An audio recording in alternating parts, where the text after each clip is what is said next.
We will burn the heart of Americans. That's right, that was not a slogan shouted by a protester, it was a warning delivered by Ali Larijani, one of the most powerful men inside Iran's system. And here's what making this moment extremely dramatic.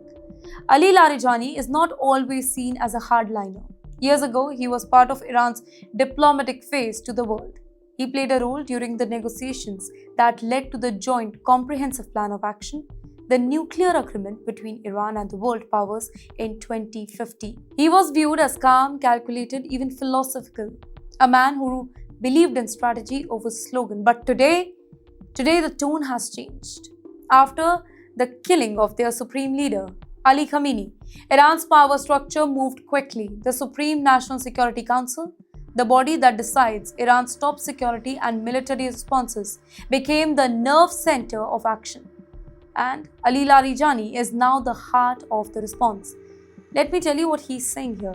He is rejecting the new talks with Washington. He is warning that American-linked bases in the region would face the consequences. He is framing this moment not as limited clash, but a historic confrontation. Well, the message is emotional. It is nationalist and it is designed to rally the Iranian public. And it matters. Why? Because Larijani is not a field commander shouting from a battlefield. He is part of Iran's elite political establishment. He has served as parliament speaker. He has been close to the core of Islamic Republic for decades now.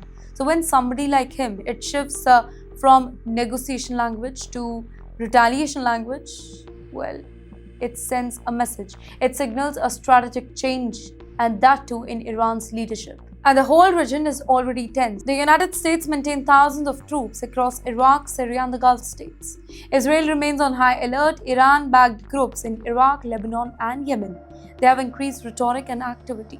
Energy markets are watching closely. Every single statement now carries weight. But here's the bigger question, ladies and gentlemen. Is this a calculated show of strength meant to deter further strike, or is this the beginning of a longer and more dangerous phase of conflict? Well, Larijani's transformation tells us something very important. Inside Tehran, the space for diplomacy appears to be shrinking. The language of negotiation is being replaced with the language of confrontation.